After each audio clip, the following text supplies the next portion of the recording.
Welcome, friends.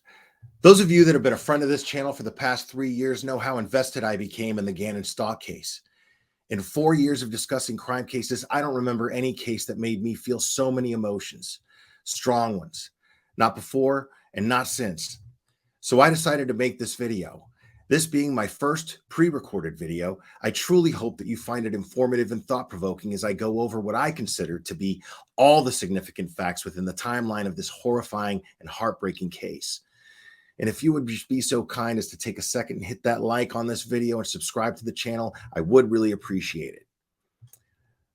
Gannon Stauch was 11 years old when he was reported missing on Monday, January 27th, 2020 in Colorado Springs, Colorado. Gannon was born on September 29th, 2008 in Loris, South Carolina. His mother and other members of his family called him their miracle because he was born prematurely at only 1 pound 6 ounces, and the doctors only gave him a 10% chance of survival. Gannon's great aunt recalls that he was born extremely premature and survived, but even surviving, there was this reason to believe that he would have some severe disabilities, and none of that manifested. He's gifted and talented, which in itself is a miracle, she said. Gannon grew from a micro-preemie to a bright, gifted school student. Gannon loved Sonic and corny jokes and would always think of a new one to tell his mom every chance. Gannon is regarded as a beautiful, kind soul that brought light and happiness wherever he went. Gannon lived with his father, Albert, who everyone calls Al, his 17-year-old stepsister, Harley, his stepmother, Leticia, and his 8-year-old younger sister, Lena.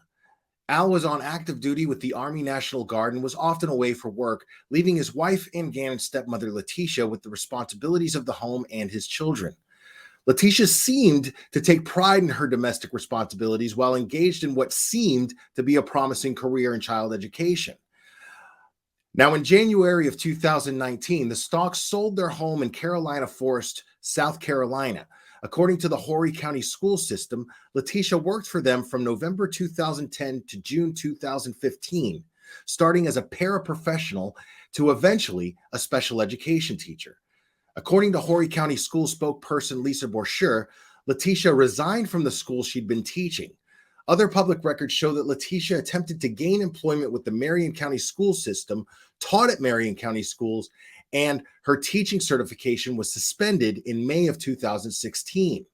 According to documents, she breached her contract by, quote-unquote, abandoning her teaching duties with the district after 7 days of employment.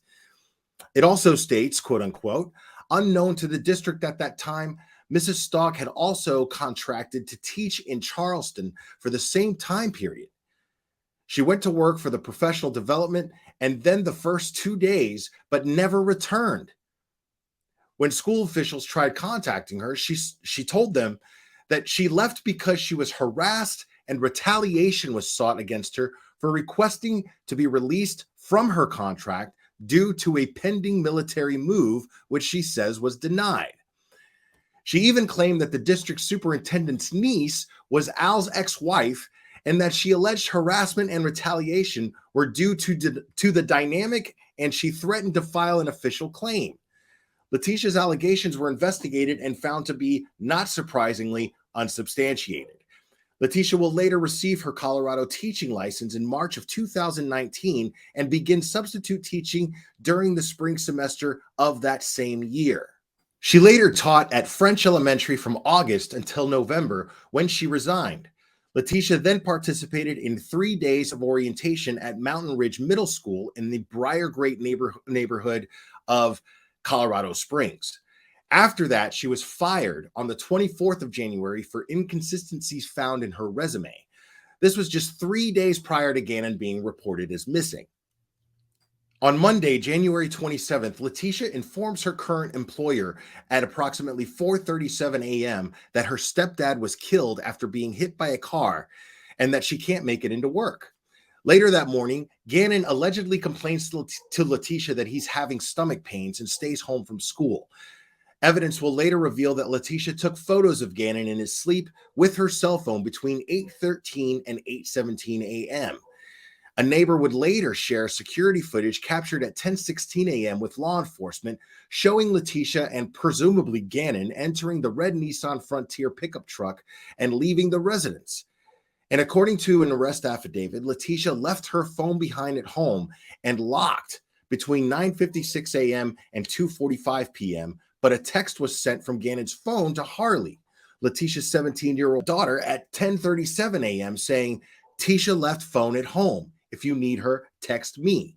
Al, Gannon's dad, sends a text to Gannon that simply says, "Hey, buddy, during this time, Leticia is traveling at Petco on North Nevada Avenue between the hours of 11:22 a.m. and 1:22 p.m. Gannon's whereabouts are unknown, and he is not seen on the surveillance footage from Petco where Leticia completes her purchase at 11:22 a.m. At 1:21 p.m., Gannon's phone responds to Al's text saying, "Can I play Zelda at least?" Where Al replies, "Not today." At 1:22 p.m., Leticia makes another purchase at the same Petco. At 1:43 p.m., a search was made from Gannon's phone believed to have been made by Leticia, simply stating, "Can my parent find my cell phone if it's off?" At 2:19 p.m., the red Nissan Frontier returns and Leticia gets out, as well as presumably Gannon. The video is very grainy and it's hard to tell if it's him for sure. And according to the ADT motion detectors in the home, there was no movement between 10:16 a.m. and 2:19 p.m., indicating that there was no one else in the home during this time, Harley being at work and Lina being at school. Now let's rewind back to the previous day being Sunday, January 26th. After Gannon is reported missing, Leticia tells detectives that on Sunday the 26th, she met a man named Eduardo. She meets him near a construction site. She claimed that Gannon had knocked over a candle and burned the carpet. So she called Eduardo to fix it and gave him the garage code so that he could come the following day and do so.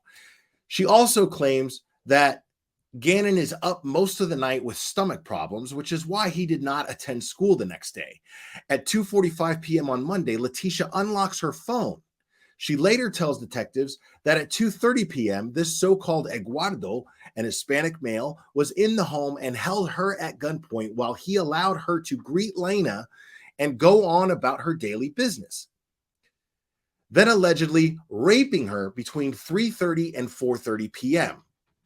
Leticia went on to tell detectives that at one point, Gannon jumped on Eduardo's back, but Eduardo threw Gannon across the room and held him at gunpoint, then demanding a suitcase and a cardboard box. Leticia claims to may have hit her head and blacked out, during which time Eduardo abducted Gannon.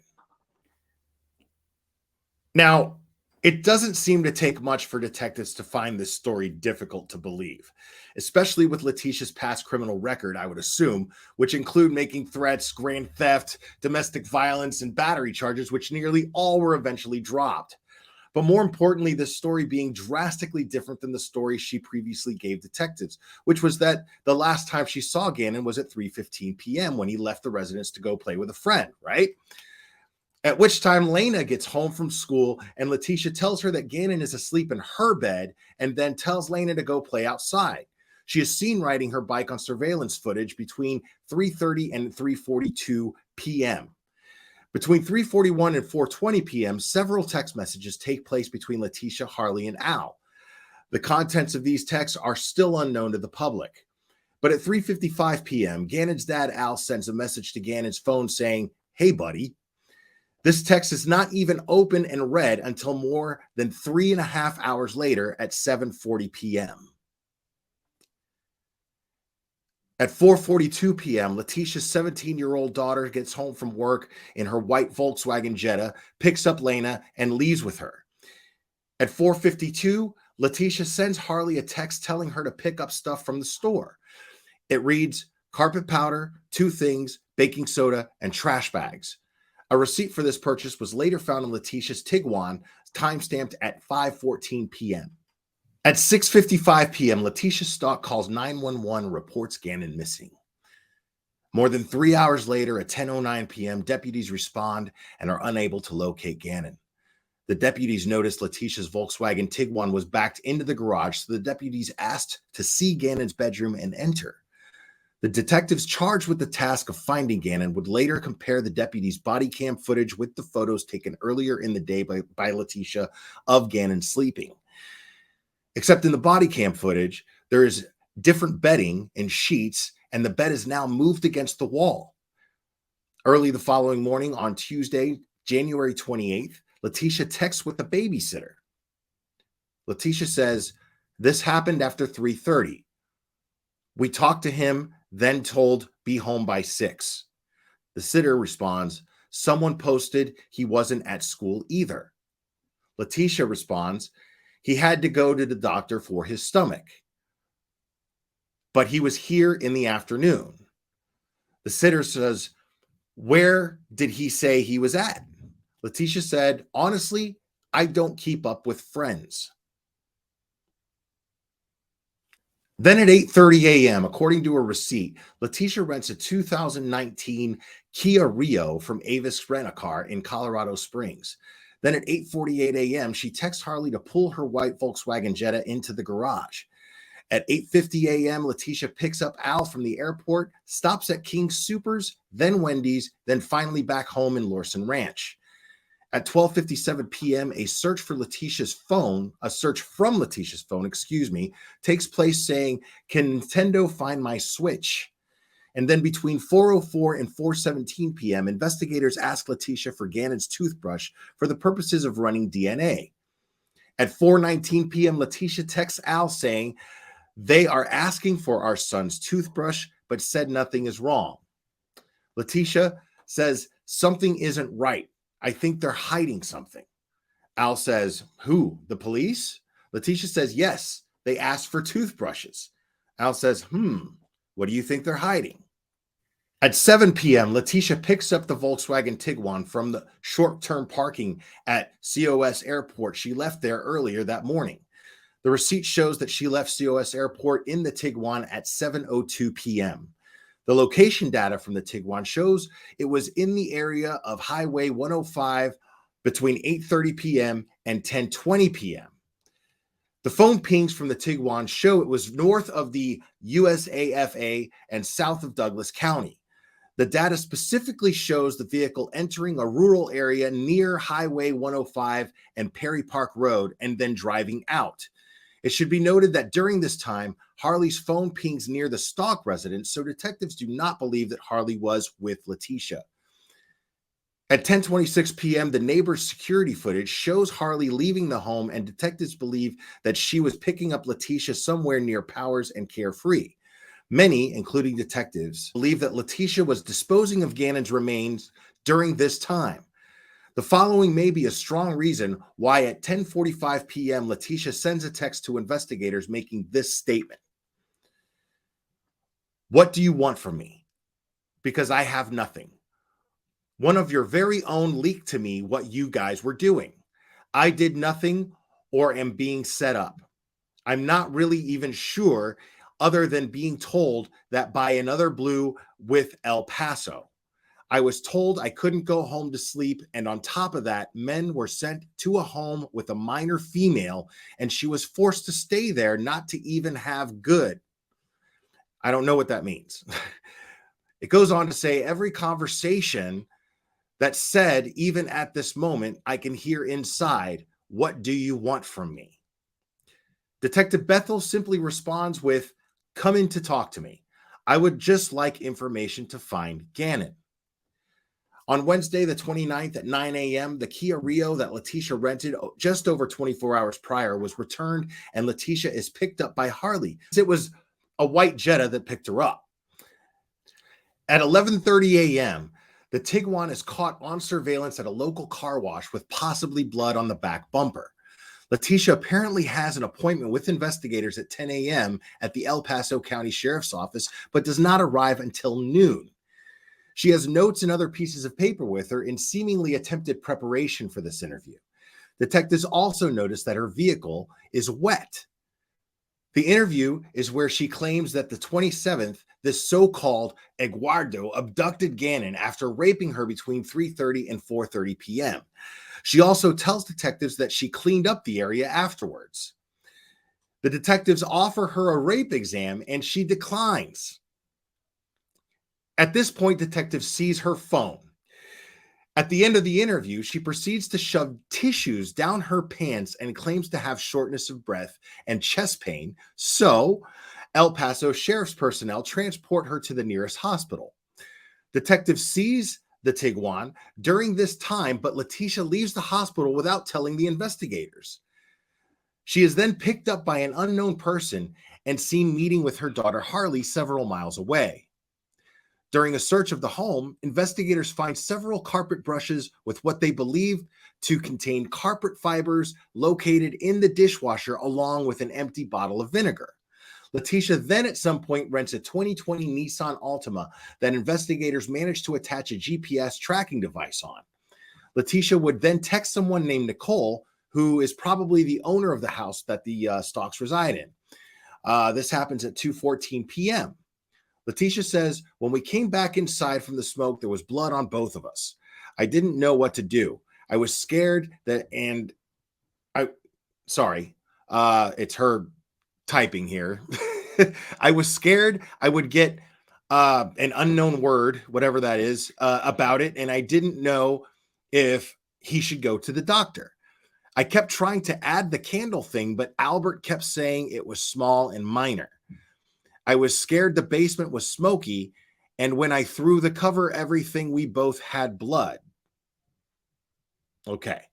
Then in a following text, she says, you don't know how it is to be a stepmom.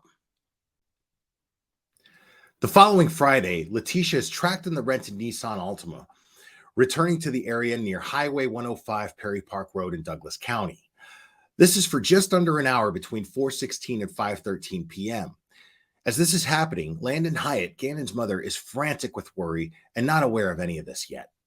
She and Al, Gannon's dad, who is also worried beyond words, hold a hopeful press conference with the hope that someone knows where their little hero is and that they will be reunited soon. I'm Landon Hyatt, Gannon's mom, and I encourage you guys, I know many of you mothers and fathers, I encourage you just to find him. I'm so thankful for all the outpouring help that this case has brought. My son is a very loving kid. He wouldn't want harm on anybody at all. And it's so hard to just think, why is this happening to him? I have no clue, but my kid deserves to come home. My kid has a purpose. My kid has a life. And it's important to me, and it's important to everybody that's standing in this room. Gannon, Bubba, little man, mommy's hero, wherever you're at, mommy and daddy's here. And we're begging and pleading for you to come home. I know that's your biggest wish, is to see mommy and daddy standing here. We're here, Bubba. We're here for you, and I can't wait till you're found, because I have hope that you are going to be found. You are my hero. You are the reason why I have life. He's so special to me. I don't think many people can understand. My child was a 1 pound, 6 ounce baby. He had a 10% chance of survival. If he survived, he would be profoundly disabled. None of that is accurate. He's gifted and talented. Do anything for anybody.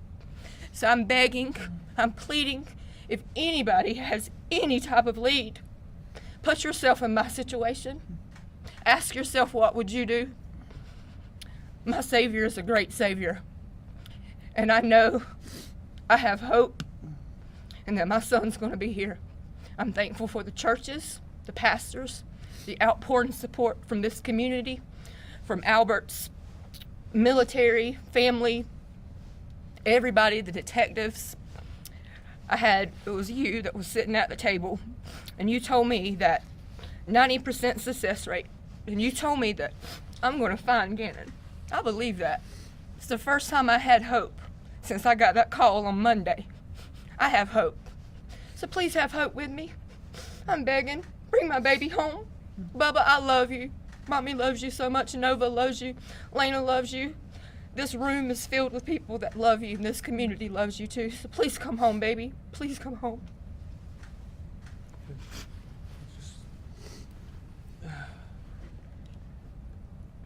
Yeah, I'd like to reiterate what Landon said, that Well, what an incredible community we have.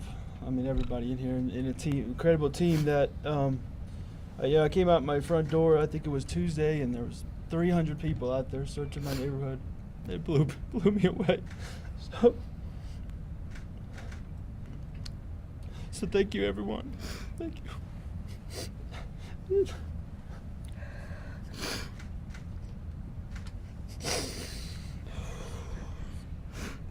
Again, and Daddy loves you so much. Please come home. The very next day, on February 1st, Leticia gives a bizarre interview with a local news station with her back turned to the camera. You are? I am Tisha Stauch, which is Gannon's stepmother. You've been a part of the investigation since the very first time. You were the last person to see him. Is that right? Correct. What did you see when you last saw him? Well, I'm not allowed to talk about anything with the case. I would more so be willing to talk about how the community needs to have faith and continue to work together and not make these false accusations, like the things that have been said that I've disappeared from the community. I haven't been there to help, but there's lots of reasons behind that. Reasons like death threats, right? Right. Death threats are one of them. My family's getting lots of death threats. We counted over 20-some death threats already. Two, my husband's ex-wife is living in our home, and of course I'm not coming home to do these things and to help with the family when I was kind of like told I couldn't. And then many other things that happened with the El Paso County Police Department, you know, and in doing the investigation I was told I wasn't complying. And could I elaborate on that? Please do. Yes. So I asked for an attorney during the interview, and I was denied that by them. I was held because they were blocking the door, and I was told I couldn't leave, and that if I would have touched them, they would have probably, you know, said I still wasn't complying, or said I was, you know, trying to run away or something. But during the interview, I asked several times, could I stop the interview? Could I get an attorney? Could I stop the interview? Could I get an attorney? I was denied. I was told I couldn't get nothing to drink. I couldn't go to the bathroom. I mean, it was continuously that my constitutional rights were violated. And that's why you say that they said then you weren't cooperating with the investigation. That's why they said I wasn't cooperating at that time, correct. And why did you ask for an attorney at the time? Well, I asked for an attorney at the time because there was one individual, there was two really good detectives, and so I'm not, you know, going to talk bad about detectives, but the tactics they started to get when I would answer questions, they try to, you know, they're detectives, they're supposed to twist. The one main goal is to find Gannon.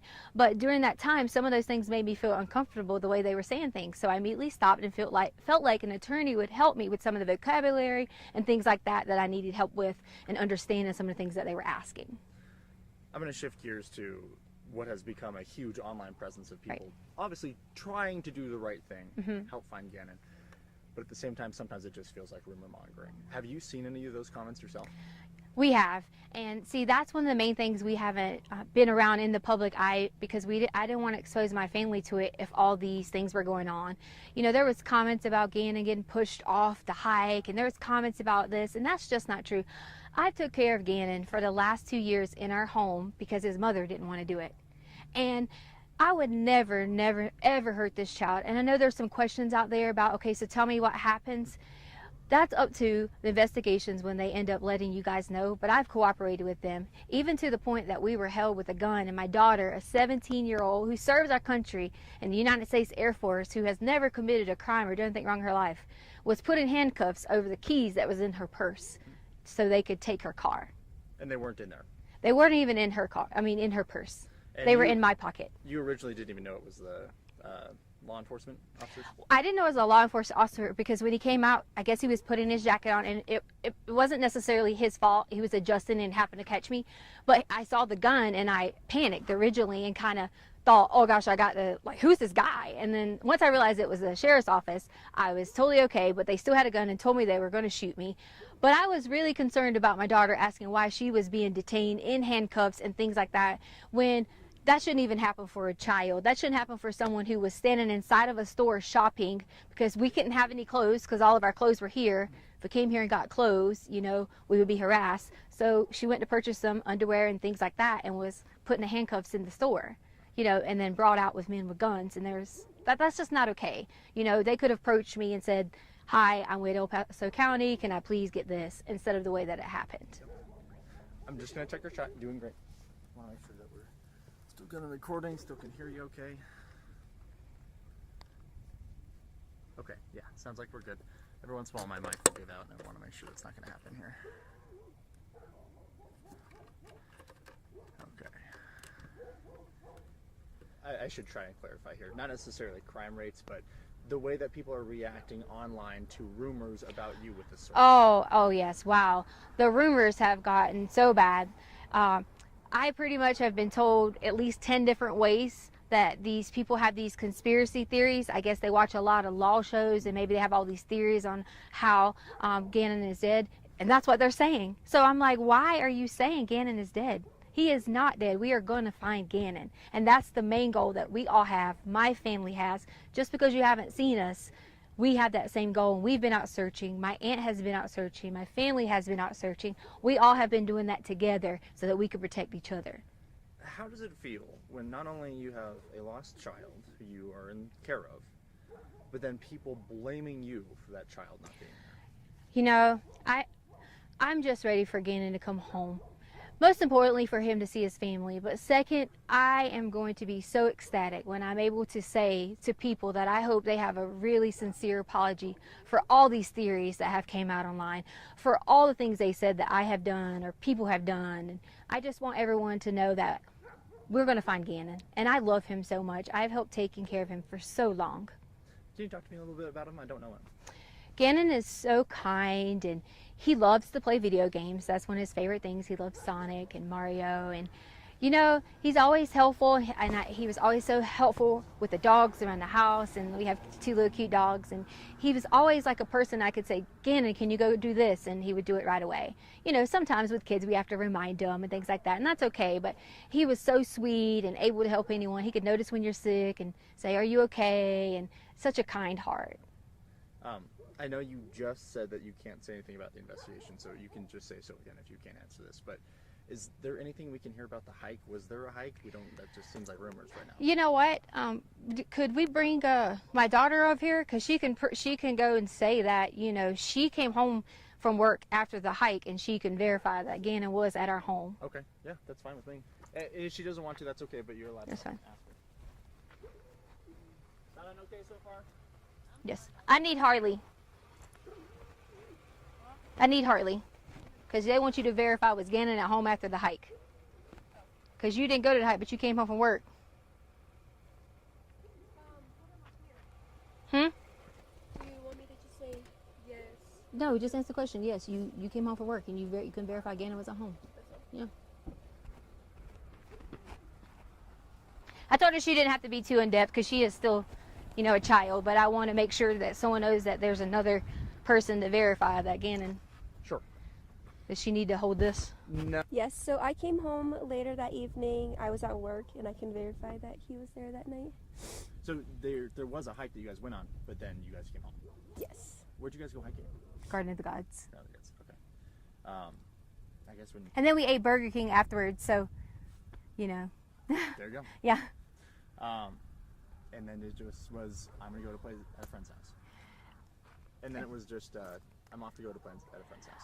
Unfortunately, I'm not able to like comment on that anymore, and for that reason is because some things have been turned and twisted, and you know, that was one of those stories you were talking about where people say things. We had to hear things like who would let their child go out at dark and things like that, and that's just why I don't want to answer that. If I had to give, I'm not gonna say that part. That's okay. Never mind. That's right. I could take that out. I understand that it gets tricky with Yeah. legal stuff. Do you feel like I asked you what I need to? Do you feel like this is going to help kind of turn the tide of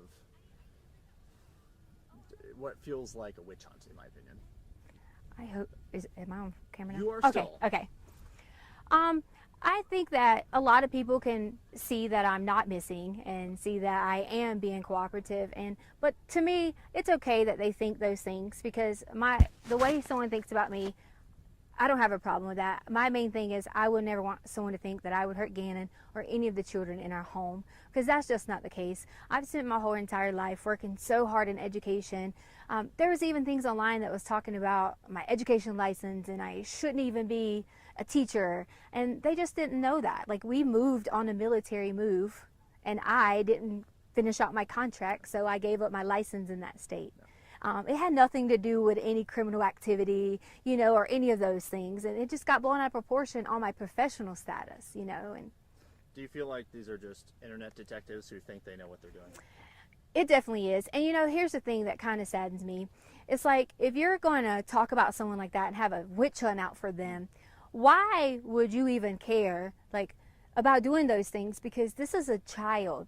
You're telling me that you're just as mean, you're just as hateful to talk about someone else like that. That's how I feel. Like, we just should not. We should all come together and wait until the end and see what happens, because Gannon's going to come home.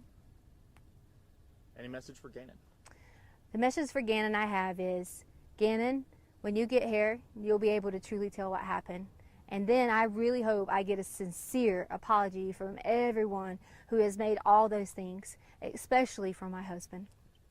We just wanted to add a message to Gannon from my family, is that we love you and miss you, and we hope that you come home soon. And Gannon, I can't wait till you can come home and let everyone know that you're okay. We love you. That following Saturday, investigators find possible traces of blood on the rear of the Tiguan, one of the rear passenger seats, and near the glove compartment. And over the next few weeks, investigators conduct more thorough searches of the home. Blue Star technology is used and finds the presence of blood in Gannon's room, the hallway leading to the utility room from Gannon's bedroom, the utility room itself, the staircase leading upstairs, the path to the garage, and the garage area itself. In Gannon's room, blood is found seeped through the carpet pad, and even stained the concrete. Blood stain and spatter were even found on the wall nearby. Approximately 50 droplets of blood were found on walls near Gannon's bed. Gannon's mattress was also stained. A forensic expert says that the blood stains on the wall were likely created by gunshot, blunt force, or a stabbing. What's believed to also be blood is found behind and around the edges of an electrical socket next to Gannon's bed. Meanwhile, Gannon's parents still grasp tightly to the hope that their little G-man is found safely.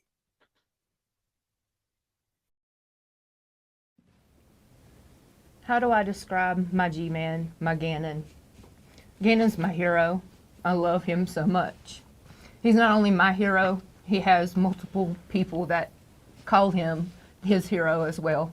He has so many family members that just look up to him at such a small age. He's full of life. He's happy. He's energetic. He loves sports. He loves Sonic. He loves going outside, playing with his friends, his sister, his neighbor, especially Braden. This neighborhood basically gives you a true example of who my son is. Everybody coming together, all the smiles that people have. This is why I have hope, because I feel it. This is Gannon truly speaking to our community. Gannon he loves blue, he loves Sonic, he's into coding, he loves riding his bicycle with his sister, and I know that he's missing that right now. He holds his job as being Big Bubba very important, and for him not to be able to talk to his sisters has to be hurting him. This week has been awful. It's been more than a roller coaster ride. It's been more than emotional mess. I don't even have answers for my feelings other than I'm afraid. I'm afraid that I will never hear his voice, that I will never hear him run and say, "Mommy," that I'll never hear those corny jokes that he always tells every single day. He has to tell me a joke. He looks forward to telling me something silly. And I'm afraid that I may never see that again or hear it. I don't want to believe that, because that means that I'm giving up hope, and I'm not giving up hope because my son is full of hope. So I'm urging anyone that has any leads, credible leads, if you're too afraid because you know something, a kid just doesn't disappear and no one sees him. It's not how this works. So if you have anything that's credible, if you're afraid, don't worry about it. Imagine my son, how afraid he is. Imagine how afraid Gannon is. So please call, please write. If you need to have someone else to do it for you, please do. Because my son deserves to be here. He deserves to be here. Please call the El Paso Sheriff's County and let them know. And I thank you guys, the community, for what you've done, because this is Gannon. This is who he is, and I thank you guys so much. When Gannon was born, he weighed only 1 pound and 6 ounces, and even today, he's still our miracle child. He still is, and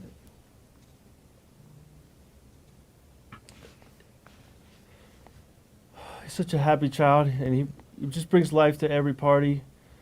His smile, even today, is keeping us going. His infectious smile brings me joy every time I think about it. The past 8 days have been, as Landon said, a roller coaster of emotions. Sometimes we jump in for joy because we get an information that we might think is a break in the case, and then the next minute we get we see something or get information that just breaks our heart into a million pieces again. But through all this, just know that your thoughts and your prayers and your messages, keep them coming, because even if we don't respond, we are receiving them, and that has given us strength to get through this. And I do want to say I'm so proud of Lena, my little baby girl here, and of Landon, my children's mother. They've been so strong through this, stronger than I would have ever thought that I could have ever been, and I'm getting strength from them as well. As I said, please keep sending your thoughts and your prayers, because we are receiving them. And if you have any information at all that could help, please reach out to the El Paso County Sheriff's Office with only credible information, but any information that you think may help. Thank you so much. Your turn, baby. I love you, Baba.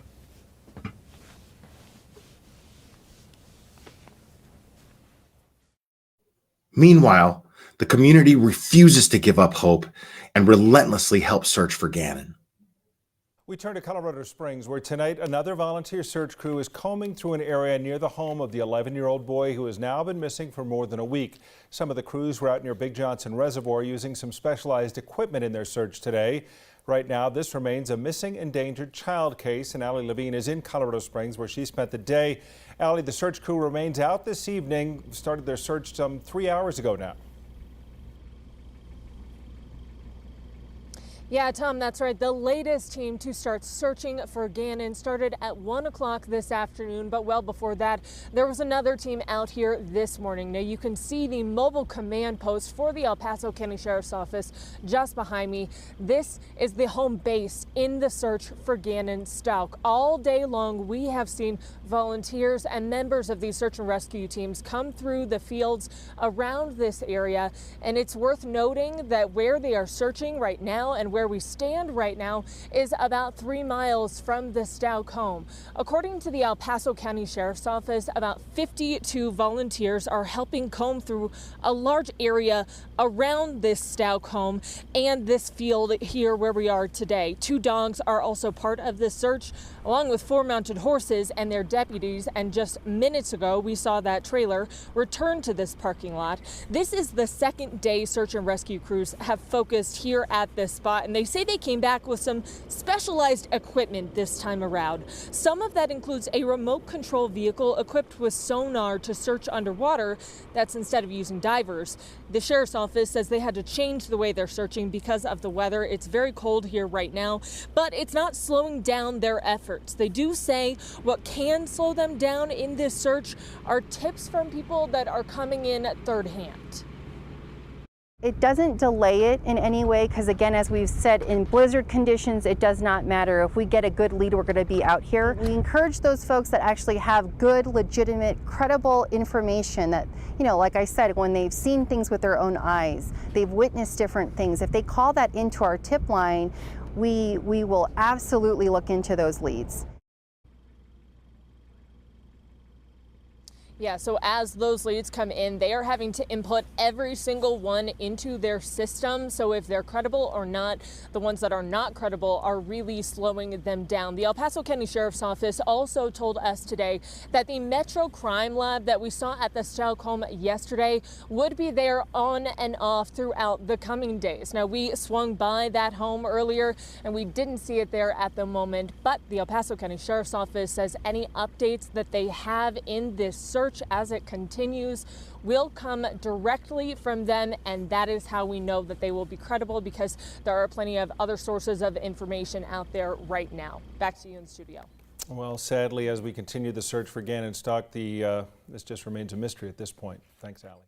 On Wednesday, February 12th, Detectives and investigators shift their efforts into Douglas County, where Leticia had been tracked driving to in 2 different rental cars.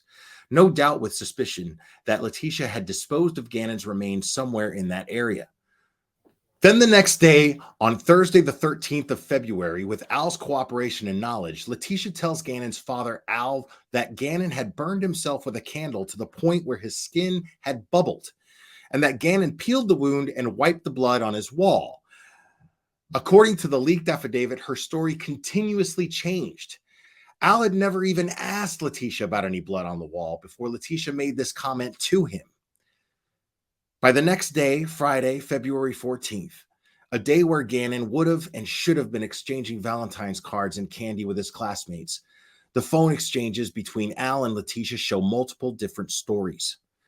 At one point, she states that when El Paso sheriff's officers came to the home on the 27th, Eduardo was still in the house, and she tried to tell the deputies. El Paso sheriff's deputies checked the whole house, but saw no one other than who should have been accounted for. This is suspicious in itself, because if Eduardo kidnapped Gannon and Eduardo was still in the house, that would mean Gannon would still be in the house too, no? Except it turns out that this time it wasn't Eduardo who was in the house and took Gannon. It was someone named Quincy Brown. According to Leticia's account to Al this time, Quincy followed her home from Petco and threw himself in the middle of the road at some point, and when she stopped in order to avoid running him over, he jumped in the car and forced her to take him back to the residence where he raped her. Okay, now stay with me here, folks. Then she tells Al that she knew his name because she saw a paper with his ID fall out of his pocket. Leticia then sends Al a photo of this so-called Quincy Brown, and then she tells to Al that she and Gannon were near County Line Road and Highway 105 in North El Paso County on the 27th, where Gannon was riding his bike and fell and hit his head, and then was abducted by Quincy Brown, who was being driven by a man named Terrence. I know, it's a lot. But then Leticia tells investigators that a search in that area would be futile. None of this seems believable to detectives, to say the least, given Leticia's inconsistent accounts, puzzling behavior, and ultimately due to the fact that they strongly believe that she got Quincy Brown's name from a picture in a lineup of Pike Peak's most wanted fugitives. On Saturday the 15th, during their search near Highway 105 and Perry Park Road in Douglas County, investigators find a piece of particle board with a stain that looked like blood. After testing the blood, turns out to be a match for Gannon. At this point, detectives believe that Leticia used the particle board to move Gannon's body. Detectives then ask Leticia why she told Al that Gannon fell off his bike when it was clear that she told them very different stories. She tells investigators that it's because she felt like that's what Al wanted to hear. Leticia also tells Al over the phone that the blood in the corner of Gannon's room is a combination of both hers and Gannon's, and that the abductor raped them both and was still there when El Paso deputies came to the home that night. Of course, detectives are beyond suspicious at this point, and at 7:28 p.m. on Sunday the 16th, Leticia tells a female named Tila Cummings that she has given Al false stories because she knows he won't believe anything she says anyway. At 1:53 p.m. on Monday the 17th, Leticia tells Laura Abernathy that she was thinking of flying out to Colorado to take a lie detector test to prove that she's innocent, also stating that they think I'm still in Colorado. Then at 4:11 p.m., Leticia tells an unknown female that she is going to take a lie detector test, but the test won't be admissible in court and no law enforcement will be present when the test is administered. Then the following day, on Tuesday, the 18th at 10:14 a.m., Leticia calls a number associated with fakepolygraph.com. She tells the representative that she never received confirmation for the test she paid for, so the gentleman tells her he will send her an email. At 11:16 a.m., Leticia calls the number again asking, "Where's my email?" So the dude on the other end tells her that her report was blocked by management due to the questions that she wanted on the test. The thing is that anything involving illegal activities, the company has the right to withhold and not send. So Leticia says, what do you do now? Just delete it and go about life, keeping the money? And the dude is like, yes, we do indeed. Leticia then says, okay, I got you. Thank you. Goodbye. Detective's next move, of course, is to reach out to the company to get these questions.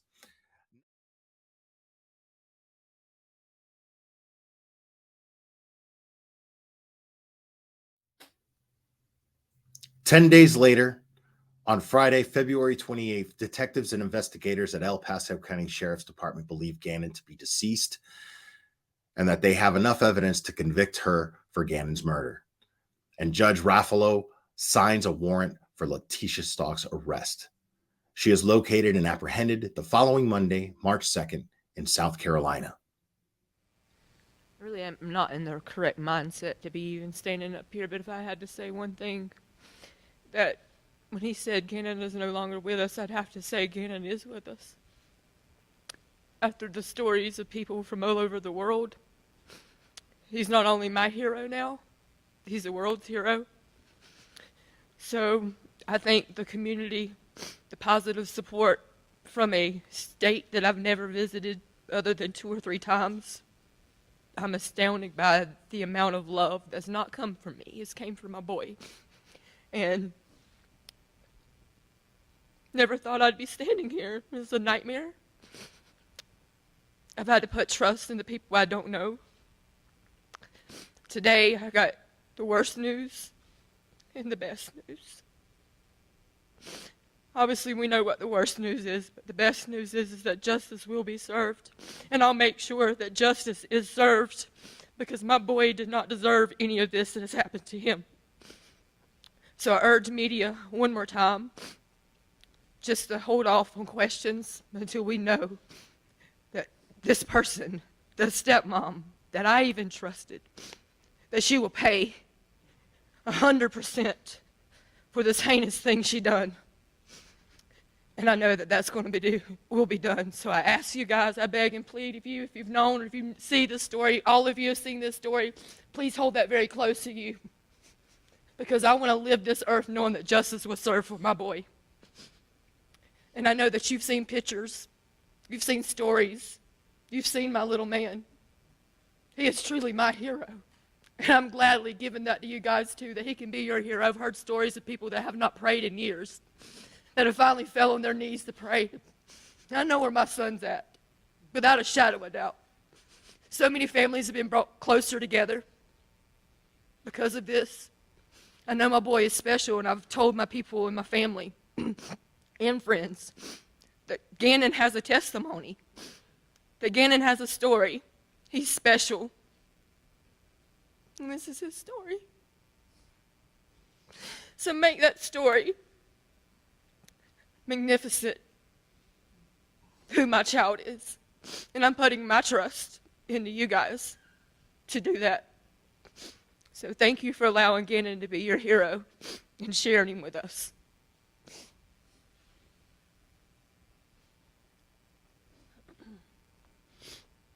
On March 3rd, Leticia appears in front of a South Carolina judge where she is given the option to waive extradition. Okay, is this Miss Stauch? Stauch? I knew whichever way I went I'd be wrong, but okay. I don't know how much you know about the extradition proceeding. Do you know anything about extradition? Well, you're going to learn. This morning, you have a decision to make. You can either waive extradition, and the state of Colorado has 20 days to come get you, which, to be quite honest about it, under the facts of this particular situation, I have a feeling it'd be much shorter than that. But anyway, they'll have 20 days to come get you, or you can fight extradition. Fighting extradition means that, and this is a guesstimate on my part, that it would be about maybe 90 days from now, the Attorney General from the state of South Carolina would hold a extradition hearing where he has to prove two things: that you are Miss Stauch, Miss Stauch, and that you are wanted for a felony in the state of Colorado. It's not a very high bar for him to jump over, but that is the standard in a extradition hearing. So my question to you is: do you want to waive extradition, or do you want to fight extradition? So when you said something about fighting it, I have to do what now? Well, you don't have to do anything. You just have to sit until the hearing comes up. But otherwise, the state of Colorado has, if you waive extradition, they have 20 days to come get you. I would be surprised if they weren't already in the air, but that's just me. I have no factual basis for that, but I've just... They were here yesterday. That's who actually came. Oh, okay. So Yeah, what you want to do, young lady? You want to waive extradition, or you want to fight? So if there's a hearing here, what does that mean? They decide to determine what? If the hearing is here, what does that decide? It just decides whether you go back to Colorado or not. Well, I've still never been given the opportunity, like, since the beginning, to even call my attorneys and even talk to him about any of these things. Well, where's your attorney? Well, I need to call my friend Laura, who has the attorney, but I was told yesterday that someone was going to do that, but they never did. Okay. I've asked since yesterday that I call an attorney. Well, it doesn't matter either way to me, because I'm just asking the question. I don't care what the answers are. If you waive extradition, I will sign the extradition order, and they'll bring it back there for you to consent to. If you fight extradition, then they'll just have an extradition hearing sometime in the future. And the problem with fighting extradition is that the time you spend sitting waiting for the extradition hearing is always considered to be your time, not Colorado or whatever the requesting state's time is. So you don't get any credit. It's like, I won't say wasting your time, but and there are very few, this isn't legal advice, but I'll tell you, there's very few defenses to extradition. But it's your choice. Oh, so you're saying it's not like a guarantee, it's just a hearing? It's just a hearing where they have to prove you are who you are and that you're wanted for a felony. Those are the two things they have to prove in an extradition hearing. That's all. So, I mean, if you are who you are and you're wanted for a felony in Colorado, it won't do much good fighting an extradition hearing. Oh, you're saying they have to prove that. I see what you're saying. I understand now. Yes. So you don't know. Okay, what you want to do, young lady? So Colorado. Okay, well, I'll sign the extradition order, and they'll bring it back for you to consent to. Now, of course, it wouldn't have mattered if you waived or not waived. When somebody's somebody is a fugitive from one state, I don't let them be a fugitive from two states. So it's not like if you answered either way, it would make any difference as far as the hearing today goes, because I'm not going to set bond. Of course, with the charges that are involved, I couldn't set bond anyway, I don't think. Anyway.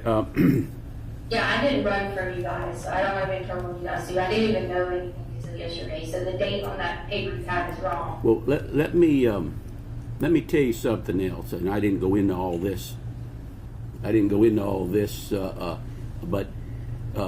now that we've decided what we're going to do in this particular hearing, because of the charges you're charged with as far as today's concerned, I don't believe I'd say too much more, okay?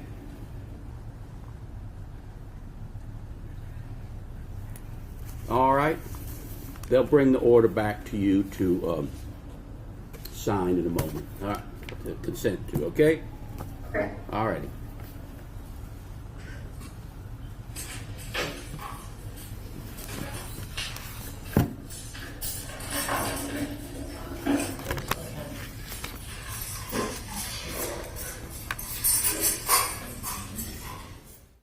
And just when we all thought that Leticia's insane behavior had reached its end, on March 6th, while being transported from South Carolina back to Colorado Springs at mile marker 284 on Interstate 70 near Abilene, Kansas, Leticia decides she's going to slip out of her handcuffs and attack a transport officer.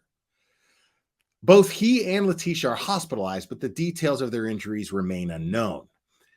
Since her apprehension, Leticia has pled not guilty and used every possible manipulation tactic to stall the process of justice by doing everything from filing motions to represent herself to exhausting every possibility of being deemed psychologically unfit to stand trial.